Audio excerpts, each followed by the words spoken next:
तो मेरा ये जो क्लिनिक है जो कोलकाता में स्थित है, ये जो क्लिनिक है उत्तरपाड़ा पैरामेडिकल क्लिनिक, सोमूस पैरामेडिकल क्लिनिक, जहाँ पे प्रोक्टोलॉजी का और लेजर फिजियोथेरेपी का ट्रीटमेंट होता है। यहाँ पे आप आओगे तो यहाँ पे आपको ऐसे मोडालिटीज प्रोवाइड करेंगे जहाँ पे आपको सर्जरी करने की जरूरत नहीं पड़ेगा। 99% ऑफ द केसेस सर्जरी की जरूरत नहीं पड़ेगा। आप विदाउट सर्जरी चीजों को ठीक करके घर वापस जा सकते हो। ठीक है, तो इसके लिए वीडियो को देखना, पूरा वीडियो को अंत तक देखिए और उसके बाद डिसाइड करना। तो नॉर्मल ट्रीटमेंट कंजर्वेटिव तो है, पहले नॉर्मली ऑइंटमेंट दिया जाता है और स्टूल सॉफ्टनर से ट्रीटमेंट करने की कोशिश किया जाता है, और उसके साथ साथ बहुत ही इंपॉर्टेंट जो चीज होता है वो आफ्टर एवरी सिंगल डेफिकेशन आपको सिट्स बाथ लेना पड़ता है। सिट्स बाथ बहुत ही इंपॉर्टेंट है। मान लीजिए कुछ खाना नहीं है, कुछ पीना नहीं है, सिर्फ आफ्टर डेफिकेशन आपको 10-15 मिनट ल्यूक वार्म वाटर में थोड़ा बीटाडाइन लोशन ऐड कर आपको उसमें बैठना है, और उससे क्या होगा, उस जगह पर रिलैक्स, क्योंकि ये जो मसल जो स्टीफ है वो धीरे धीरे हीट पाने पर रिलैक्स होगा, और जब वो रिलैक्स होगा तो यहाँ पर ब्लड फ्लो रिस्टोर होगा। ब्लड फ्लो रिस्टोर होगा तो फिशर आपका हील हो जाएगा। मगर लोग क्या कहते हैं, भाई कितना टाइम है, 10-15 मिनट, कितने बार बैठना है? दिन में 3 बार तो बैठना ही। अगर फिशर क्रॉनिक मतलब एक्यूट फेज पे है तो 3 बार बैठिए, स्टूल सॉफ्टनर लीजिए। कंजर्वेटिव ट्रीटमेंट से अगर ठीक करना है तो पहले ही दिन से ये करना पड़ेगा, और अगर मसल स्टीफ हो गया, बार बार कट लग गया, तो सर्जरी के बिना ये ठीक नहीं होगा। ठीक है, तो ये होता है। और अगर आपका नॉर्मली ठीक होता है तो सही है, और अगर ठीक नहीं होता है, क्रॉनिक फिशर बन चुका है, सेंटिनल टैग हो चुका है, तब जाके आपको सर्जरी करना है। तब जाके सर्जरी करना है, और सर्जरी के बिना कोई भी और टेक्निक से क्रॉनिक फिशर ठीक नहीं होता है। क्रॉनिक फिशर को आप मेडिसिन से ठीक नहीं कर सकते। कोई ऐसा दवाई, 1-2 दवाई है जो आपका ये स्फिंक्टर का प्रेशर, जो स्मूथ मसल है उसको रिलैक्स करता है। स्मूथ मसल तो हमारे हार्ट में भी है, तो ऐसा दवाई अगर ज्यादा हम ले ले तो हार्ट बीट भी कम हो जाएगा। तो ऐसा दवाई बिल्कुल नहीं लेंगे, नहीं लेना चाहिए।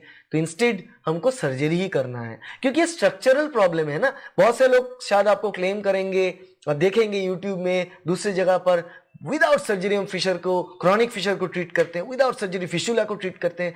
ऑल बकवास है, सब बकवास है। अगर इस चक्कर में पड़ेंगे तो जिंदगी भर इस डिजीज से बाहर नहीं आ पाएंगे। ऐसा हो सकता है कि अगर आपको फिशर या वीडियो देख रहे हो, आप शायद सोच रहे हो कि बहुत सालों से आपका फिशर रिलेटेड प्रॉब्लम है, पाइल्स रिलेटेड प्रॉब्लम है, ठीक नहीं हो रहा है। आप सोचिए कभी ठीक ही नहीं होता है। बिल्कुल गलत। ठीक होता जरूर है, मगर आपको ठीक जगह जाना है, ठीक लोगों से ट्रीटमेंट लेना है, तब जाके ठीक होगा। और पहले ही दिन से ठीक ट्रीटमेंट आपको चाहिए। तो फिशर अगर है, क्रॉनिक हो चुका है, तो आपको सर्जरी करना है, और सर्जरी का नाम है, एक ही सर्जरी, कोई दूसरा तीसरा सर्जरी नहीं, एक ही सर्जरी होता है, वो है लैटरल इंटरनल स्फिंक्टरोटोमी। सो LIS, लैटरल इंटरनल स्फिंक्टरोटोमी, LIS, ये है सर्जरी। और इसमें क्या होता है, ये जो मैं कहा, इंटरनल स्फिंक्टर है और बाहर एक्सटर्नल स्फिंक्टर है। तो एक्सटर्नल स्फिंक्टर तो हमारे कंट्रोल के अधीन है, इंटरनल स्फिंक्टर हमारे कंट्रोल के अधीन नहीं है। तो इंटरनल स्फिंक्टर क्या होता है, स्टीफ हो चुका है, इसके वजह से ही तो सारे प्रॉब्लम है, इसके वजह से फिशर हील नहीं हो रहा है। तो इसको मैं अगर स्टिफनेस दूर कर दूं, नॉर्मल कर दूं, डायमीटर नॉर्मल हो जाए, तो ब्लड फ्लो नॉर्मल हो जाएगा, फिशर अपने आप ठीक हो जाएगा। फिशर को कुछ नहीं करना है, सिर्फ स्फिंक्टर को रिलीज कर देना। और स्फिंक्टर को रिलीज करने के लिए क्या पॉसिबिलिटी है, स्फिंक्टर ऐसा डोनट जैसा एक राउंड स्ट्रक्चर होता है, इसको रिलीज करने के सिंपल सा, इसको एक धार से सिंपली कट कर देना है बस। तो एक धार से अगर छोटा सा स्फिंक्टर का पोर्शन हम कट कर देंगे तो क्या होगा, ये स्टीफनेस रिलैक्स हो जाएगा। मान लीजिए स्टीफ था, मैं यहां से अगर कट दूं तो ये रिलैक्स हो जाएगा। तो ये सिंपल प्रोसेस है, इंटरनल स्फिंक्टर को कट कर देना है तो प्रोसेस रिलैक्स हो जाएगा। अभी आप एक क्वेश्चन सोचोगे, ये स्फिंक्टर क्या कंट्रोल करता है, अर्ज टू डिफिकेट, मतलब बाउल को जब आ जाता है निचले हिस्से पर, तो रेक्टम में आने के टाइम पे ये रेगुलेट करता है वो बाहर ना आ जाए, हम कंट्रोल करते हैं, राइट। तो जो कंट्रोल होता है हमारे पास, वो कंट्रोल रेगुलेट करना बहुत इंपॉर्टेंट है। और स्फिंक्टर को हम रिलीज कर देंगे ना, कट कर देंगे, तो क्या हम खुद से वो जो बाउल है या जो स्टूल है उसको रेगुलेट कर पाएंगे या नहीं। आंसर ये है कि ये शायद बहुत से लोग आपको कहेंगे, या फिर आप भी सोच रहे होंगे कि सर्जरी बार बार करने के लिए डिसाइड करते हैं और फिर पीछे आ जाते हैं कि ये सोचकर इंटरनल स्फिंक्टर अगर काट दिया तो मेरा डेफिकेशन कंट्रोल चला जाएगा।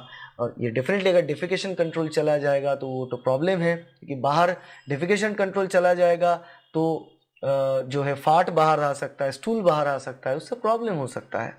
मगर एक चीज आपको, ये कॉम्प्लिकेशन है इस सर्जरी का, मगर एक चीज आपको मैं बता दूं, अगर क्वालिफाइड सर्जन ये प्रोसेस करते हैं, पर्टिकुलरली प्रोक्टोलॉजिस्ट जो स्पेशलिस्ट है इस सब्जेक्ट में, और प्रॉपर से अगर जो स्फिंक्टरोटोमी होता है, बहुत सारे लोगों में स्फिंक्टरोटोमी प्रॉपरली नहीं किया जाता है, इसके वजह से प्रॉब्लम अराइज होता है। तो अगर प्रॉपरली किया जाता है तो चांसेस बहुत रेयर है, 98% सिचुएशन पर ऐसा कोई प्रॉब्लम नहीं होता है, ओनली 2% सिचुएशन पर ये प्रॉब्लम हो सकता है। मगर याद रखिएगा आपका एज भी बहुत इंपॉर्टेंट फैक्टर है। आप अगर आपका एज 20 से 30-40 साल के बीच है तो एनल स्फिंक्टर का जो टोन है बहुत ही स्टीफ टोन रहता है, इसलिए अगर किसी को 20 से 40 साल के बीच फिशर होता है तो हील होने में भी टाइम लगता है, क्योंकि उनका नॉर्मल एनल टोन जो है वो टाइट रहता है, नॉर्मल स्फिंक्टर ही थोड़ा टाइट रहता है। जितना हमारा एज बढ़ता है स्फिंक्टर भी रिलैक्स उतना होता है एज के साथ साथ।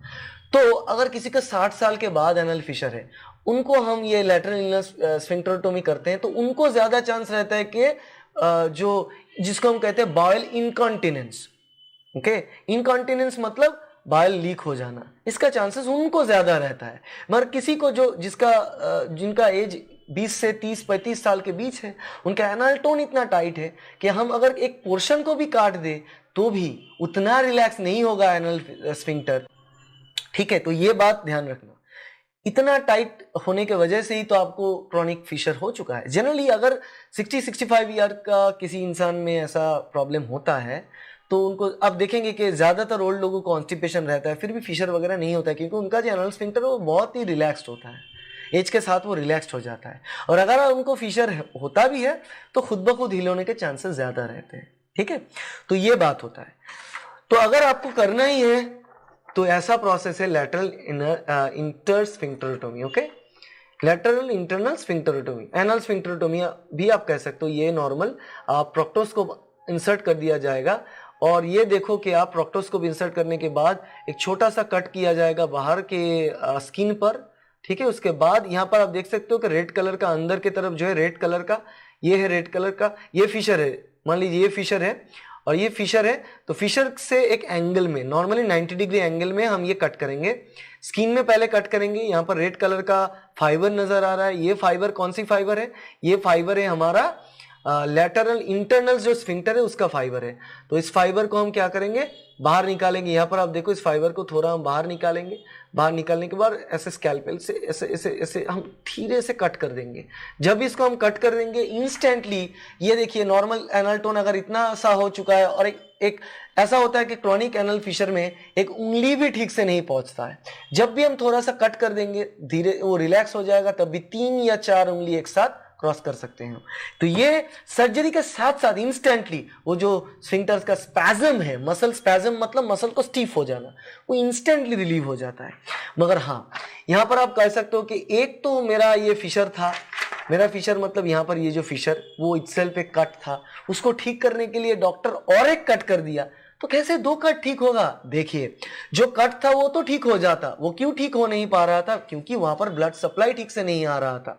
मगर अब जब हम स्फिंक्टर को कट कर देंगे तब ब्लड सप्लाई आ जाएगा ठीक से, और उसके साथ साथ आपको 1-2 महीने तक लगातार आपको हर रोज 2 बार करके 6 बाथ लेना है, 10 से 15 मिनट वार्म वाटर में।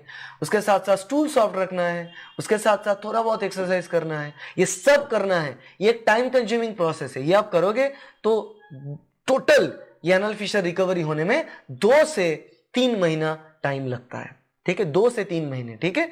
ये है टोटल टाइम फ्रेम। सो आप सोचोगे कि आफ्टर ऑपरेशन 1 हफ्ते में हो जाएगा, ऐसा नहीं। हाँ 1 हफ्ते, ये तो नॉर्मल टेक्निक था with scalpel and all, electrocautery से भी होता है।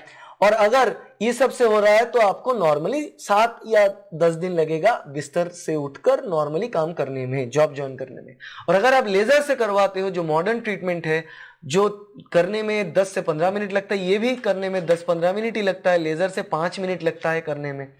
तो करने के बाद लेजर में 1 दिन का हॉस्पिटल स्टे है, इसमें भी 1 ही दिन का हॉस्पिटल स्टे रहता है।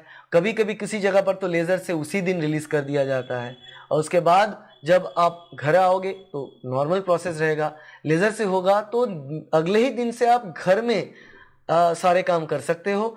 और 3 दिन के बाद, या अब सोच लो 3 या 5 दिन के बाद आप नॉर्मली बाहर जाके सब कुछ कर सकते हो। मगर याद रखिएगा कि 5 दिन के बाद आप काम तो सब कर सकते हो, मगर फिर भी आपको जो है ड्यूरिंग डेफिकेशन सब ध्यान रखना है। स्टूल सॉफ्टनर हर रोज लेना है, उसके साथ साथ वार्म वाटर में सिट्स बाथ लेना है हर रोज, और उसके साथ साथ आपको ध्यान रखना है कि आपका स्टूल सॉफ्ट हो, ठीक है।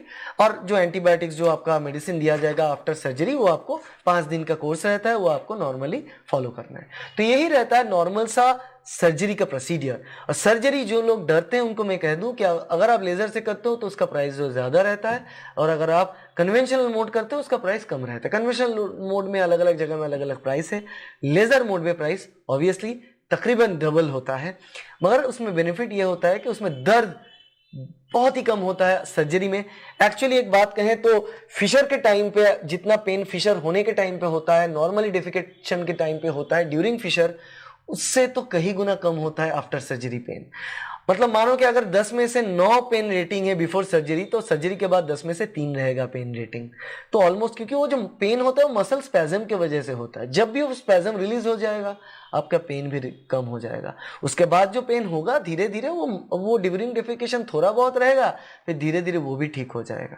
और जानने के बाद अगर आप ज्वाइन करना चाहते हो और यहाँ पे आना चाहते हो, उससे पहले आप टेलीफोनिक कंसल्टेशन ले सकते हो। टेलीफोनिक कंसल्टेशन का जो फी है वो 300 रुपये का फी है। आप 300 रुपये फी दे के टेलीफोनिक कंसल्टेशन कर सकते हो। उसके बाद अगर आपको चाहिए कि कैसे आना है, क्या करना है, वो प्रोसेस आप फॉलो कर सकते हो। आने के लिए कोलकाता आना पड़ेगा। जो क्लिनिक है उत्तरपाड़ा में, जो कोलकाता से 10 किलोमीटर दूर है। एड्रेस लोकेशन आपको मिल जाएगा गूगल पे, शोमूज पैरामेडिकल क्लिनिक, या फिर आप लिखो शोमूज laser therapy clinic, laser therapy and proctology clinic Uttarpara, ये लिखने पे आपको मिल जाएगा। उत्तरपाड़ा पैरामेडिकल क्लिनिक लिखने पे भी आपको मिल जाएगा। नंबर है 8334830421। इस नंबर पे आप कांटेक्ट करो, व्हाट्सएप करो।